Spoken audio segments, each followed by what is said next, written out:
பாடுகள் யாவும் செயல்கள் நினைப்பதற்கு தாசரே தம் வாழ்க்கையை எண்ணி கண்ணீர் சொரிவதற்கு இயேசுவே உம் பாடுகள் யாவும் செயல்கள் நினைப்பதற்கு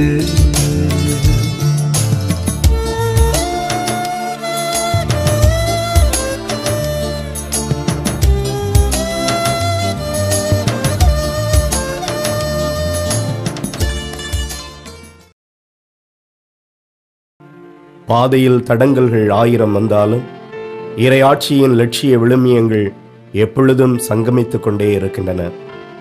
இழப்புகள் கூட உறவின் உயிர்ப்புகளாகவே பரிணமிக்கின்றன. அன்னை மரியாவும் இயேசுவும் சந்தித்த உறவு பரிமாற்றத்தில் உள்ள உறுதியும் லட்சிய வேட்கையும் உயிர்ப்பின் அடித்தளமும் ஊற்றெடுக்கின்றது. நமது சந்திப்புகளில் எத்தகைய ஆற்றலும் சக்தியும் வெளிப்படப் போகிறது? ஜெபம். இயேசுவே, தாய் தந்தையை பேண் என்ற அருள்வாக்கிற்கு ஏற்ப என் தாய் தந்தையரை அன்பு செய்து உணவு, உடை, உறைவிடம் தந்து காப்பேன். அவர்களுக்குரிய மதிப்பையும் மாண்பையும் வழங்கி வாழ வரம் தாரும். ஆமேன். எங்கள் பேரில் தயவாயிரும் சுவாமி, எங்கள் பேரில் தயவாயிரும்.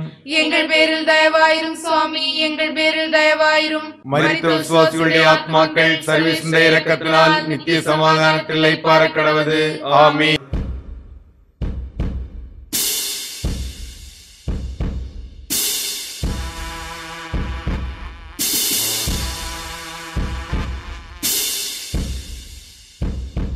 இயேசுவுக்கு அநீத தீர்ப்பிடுகின்றார்கள். இவன் மக்கள் சீரழிய காரணமாக இருக்கிறார். செசாருக்கு கப்பம் கட்டக்கூடாது என்கிறார். தானே மெசியாவாகிய அரசன் என்று சொல்லிக் கொள்கிறான். நீ யூதரின் அரசனா? அவ்வாறு நீர் சொல்கிறீர். இவனிடம் குற்றம் ஒன்றும் காணவில்லை. இவன் கலிலேயா தொடங்கி யூதேயா வரை மக்களுக்கு கற்பித்து அவர்களை தூண்டி விடுகிறான். இவன் கலிலேயனா? உனக்கு எதிராக எத்தனையோ சான்றுகள் கூறுகிறார்களே, உனக்கு கேட்கவில்லையா? உனது இனத்தவர் தானே உன்னை என்னிடம் ஒப்படைத்தார்கள். நீ என்ன செய்தாய்?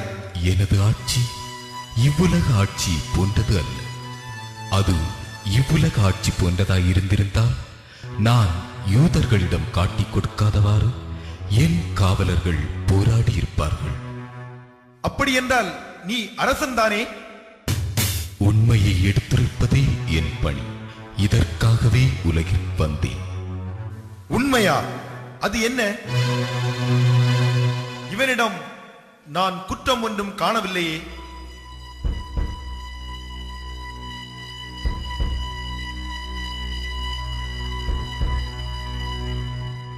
அந்த நேர்மையாளரின் வழக்கில் நீர் தலையிட வேண்டாம். அவர் பொருட்டு இன்று கனவில் மிகவும் துன்புற்றேன். பாஸ்கா விழாவின் போது ஒரு கைதியை விடுதலை செய்யும் வழக்கம் உண்டே. இயேசுவை விடுதலை செய்யட்டுமா? வேண்டாம், பரபாவை விடுதலை செய்யுங்கள். இயேசுவை சிலுவையில் அறையும், சிலுவையில் அறையும், சிலுவையில் அறையும். இவனிடத்தில் குற்றம் ஒன்றும் காணவில்லை. இவனது இரத்த பலியில் எனக்கு பங்கில்லை. நீங்களே கொண்டு போய் சிலுவையில் அறையுங்கள்.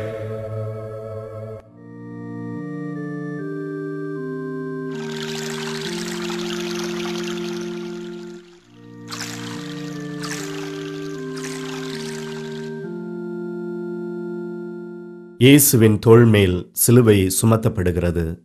புனித மத்தேயு எழுதிய நற்செய்தி அதிகாரம் 16 இறைவார்த்தை 24. இயேசு தம் சீடரை பார்த்து, என்னை பின்பற்ற விரும்பும் எவரும் தன்னலம் துறந்து தம் சிலுவையை தூக்கிக் கொண்டு என்னை பின்பற்றட்டும் என்றார்.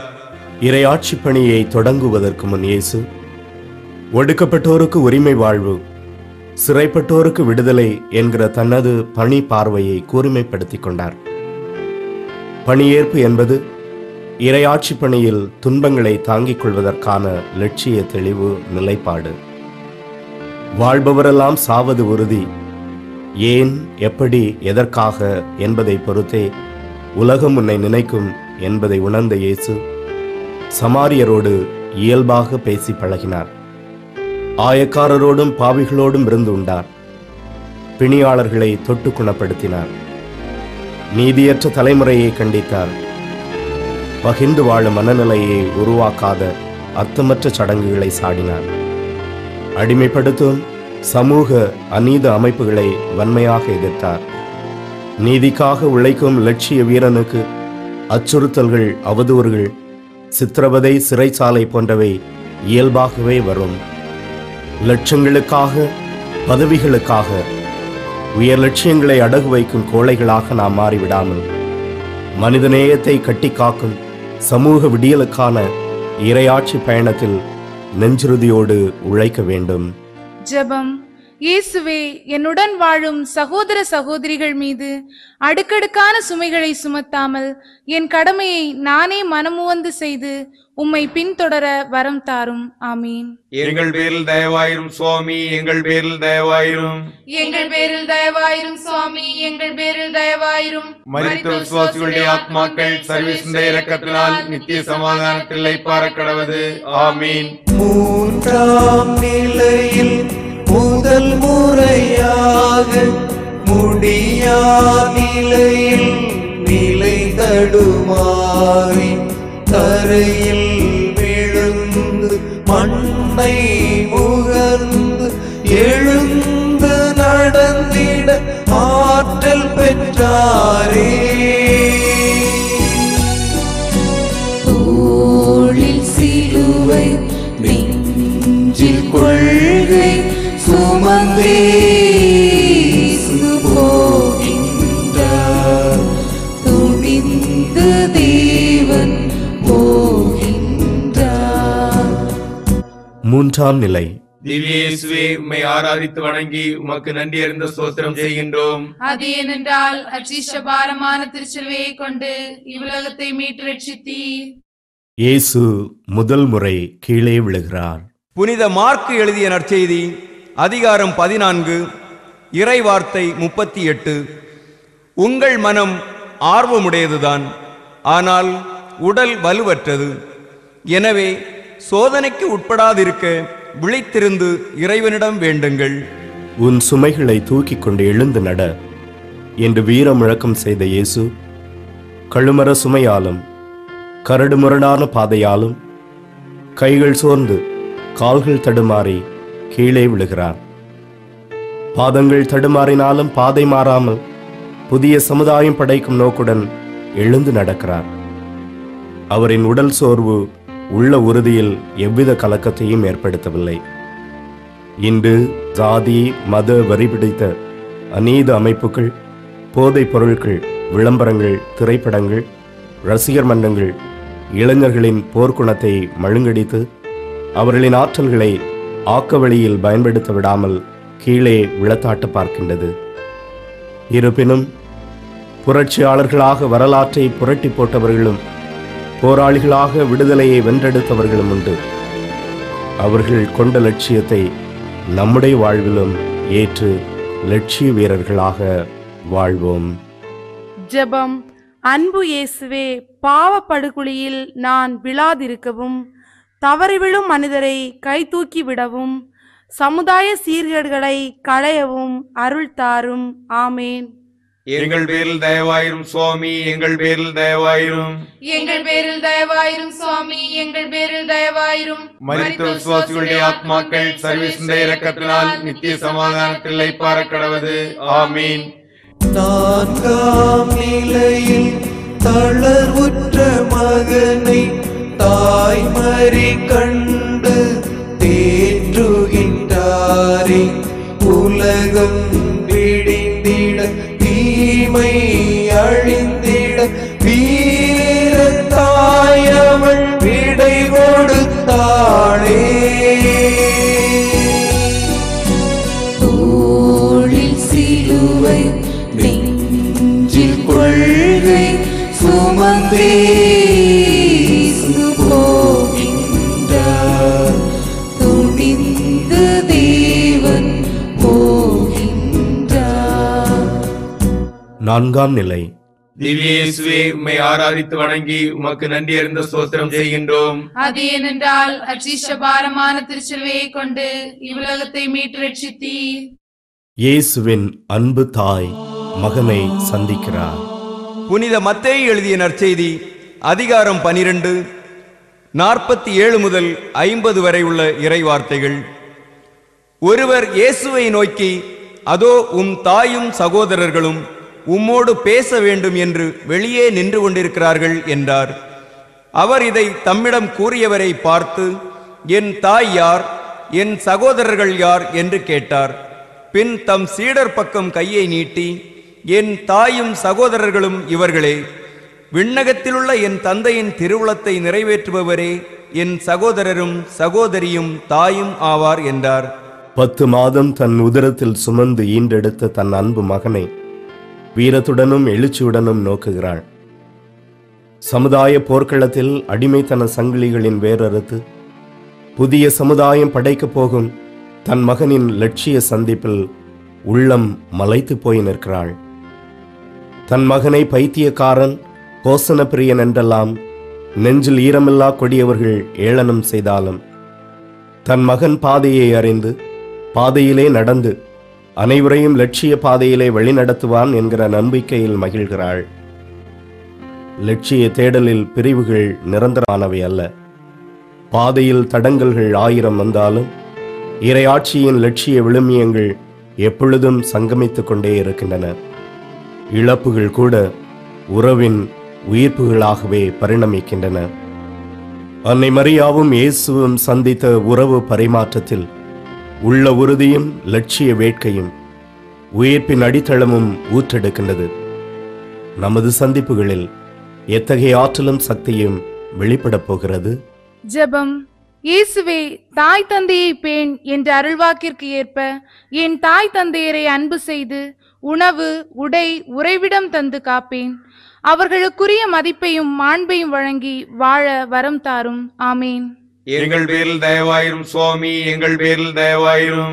எங்கள் பேரில் தயவாயிரும் சுவாமி, எங்கள் பேரில் தயவாயிரும். மரித்த விசுவாசிகளுடைய ஆத்மாக்கள் சர்வீசுடைய இரக்கத்தினால் நித்திய சமாதானத்தில் இளைப்பாற கடவது. ஆமீன். 5ஆம் நிலையில் சுமைதனை பகிர்ந்திட சீரோ நகரத்து சீமோன் உதவிட உதவும் பாடத்தை உயர்ந்த வேதத்தை உலகிற்கு சீமோன் எடுத்து சொன்னாரே. தோளில் சிலுவை நெஞ்சில் கொள்கை சுமந்தே போகின்றார். துணிந்த தேவன் போகின்றார். 5ஆம் நிலை. திவ்ய இயேசுவே, உம்மை ஆராதித்து வணங்கி உமக்கு நன்றி அறிந்த ஸ்தோத்திரம் செய்கின்றோம். அது ஏனென்றால் அச்சிஷ்ட பாரமான திருச்சிலுவையை கொண்டு இவ்வுலகத்தை மீட்டு ரட்சித்தீர். இயேசுவின் சிலுவையை சுமக்க சீமோன் உதவுகிறார். புனித லூக்கா எழுதிய நற்செய்தி அதிகாரம் 23 இறைவார்த்தை 26. அவர்கள் இயேசுவை இழுத்து சென்று கொண்டிருந்த போது சீரேன் ஊரை சேர்ந்த சீமோன் என்பவர் வயல்வெளியிலிருந்து வந்து கொண்டிருந்தார். அவர்கள் அவரை பிடித்து அவர் மேல் இயேசுவின் சிலுவையை வைத்து அவருக்கு பின் அதை சுமந்து கொண்டு போகச் செய்தார்கள். மனிதநேயம் கொண்டோருக்கு லட்சிய பிடிப்பு இருக்கும். லட்சிய பிடிப்பு உடையோர் உதவிகளை தேடி அலைய வேண்டிய தேவையில்லை. உதவி தன்னை தேடி வரும். பணிவிடை பெற அல்ல, பணிவிடை புரியவே இவ்வுலகிற்கு வந்தேன் என்ற இயேசுவின் தலைவனுக்குரிய தியாகம் செய்யும் பரந்த மனமும் லட்சிய பாங்கும் சீமோனின் இதயத்தை நிச்சயம் பாதித்திருக்க வேண்டும்.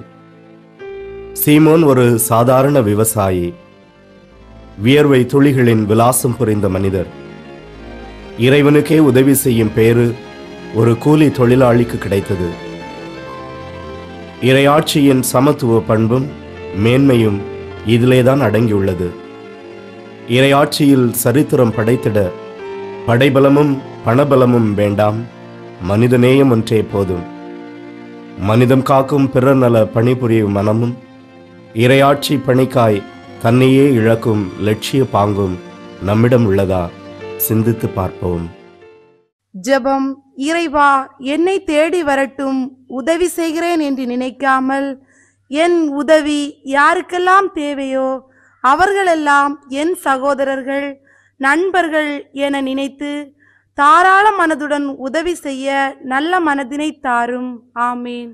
எங்கள் பேரில் தயவாயிரும் சுவாமி, எங்கள் பேரில் தயவாயிரும். எங்கள் பேரில் தயவாயிரும் சுவாமி, எங்கள் பேரில் தயவாயிரும். மரித்த விசுவாசிகளுடைய ஆத்மாக்கள் சர்வீஸ் இரக்கத்தினால் நித்திய சமாதானத்தில் இளைப்பாற கடவது. ஆமீன். ஆறாம் நிலையில் ஆண்டவர் முகத்தை துடைத்திட வேரோனிக்காள் துணிந்து விட்டாரே. பூமியில் பெண்கள் துணிச்சலின் தூண்கள் என்பதை வேரோனிக்காள் உணர்த்தி விட்டாரே. தோளில் சிலுவை நெஞ்சில் கொள்கை சுமந்தே போகின்றார். துணிந்து தேவன் போகின்றார்.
ஆறாம் நிலை. திவ்ய இயேசுவே, உம்மை ஆராதித்து வணங்கி உமக்கு நன்றி அறிந்த ஸ்தோத்திரம் செய்கின்றோம். அது ஏனென்றால் அச்சிஷ்ட பாரமான திருச்சிலுவையை கொண்டு இவ்வுலகத்தை மீட்டு ரட்சித்தீர். இயேசுவின் முகத்தை வெரோனிகா துடைக்கிறாள். புனித லூக்கா எழுதிய நற்செய்தி அதிகாரம் 12 4 முதல் 6 வரை உள்ள இறைவார்த்தைகள். என் நண்பர்களாகிய உங்களுக்கு நான் சொல்கிறேன், உடலை கொல்வதை அன்றி வேறு எதுவும் செய்ய இயலாதவர்களுக்கு அஞ்ச வேண்டாம். நீங்கள் யாருக்கு அஞ்ச வேண்டுமென நான் உங்களுக்கு எடுத்து காட்டுகிறேன். கொன்றபின் நரகத்தில் தள்ள அதிகாரம் உள்ளவருக்கே அஞ்சுங்கள். ஆம், அவருக்கே அஞ்சுங்கள் என நான் உங்களுக்கு சொல்லுகிறேன். 2 காசுக்கு 5 சிட்டுக்குருவிகள் விற்பதில்லையா? எனினும் அவற்றில் ஒன்றையும் கடவுள் மறப்பதில்லையே. யூத சமூகத்தில் பெண்ணென்றால் 4 சுவர்களுக்குள்ளே முடங்கி கிடக்க வேண்டும் என்கிற மரபு முறைக்கு முற்றுப்புள்ளி வைத்துவிட்டு, ஊரார் சிரிப்பார்களே, ஆணாதிக்கமுடையோர் தடுத்து நிறுத்தி விடுவார்களே என்று சிறிது கூட பட்சம் கொள்ளாமல் சீரிய புயலாக வெகுண்டெழுந்தாள் வெரோனிகா. சிறையை உடைத்து வெளியே வந்தாள். லட்சிய வாழ்வின் ஈரமான வியர்வை துளிகளை துணிச்சலோடு முன் வந்து துடைக்கிறாள். இவள் ஒரு சராசரி பெண்ணை விட முற்றிலும் வித்தியாசமானவள். காரணம், விடுதலை முத்துக்களை வடித்தெடுக்கும் அழியா சொத்து. மானுட விடுதலையில் நம்பிக்கை கொண்டோருக்கு வேண்டும் இத்தகைய துணிச்சல். அதிகார ஆதிக்க சக்திகளோடு சமரசம் செய்து கொள்ளாமல் விடுதலை விதைகளை மண்ணில் தூவி இறையாட்சி சமூகம் படைப்பதில் ஆர்வம் கொண்ட வெரோனிகாள்கள் இன்றும் தேவை. ஜெபம். அன்பு இயேசுவே, உடல் ஊனமுற்றோர், உள்ளம் உடைந்தோர், கண் தெரியாதோர், முதுமை எய்தியவர்களில் உம்மையே கண்டு அவர்களுக்கு உதவிட அருள் தாரும்.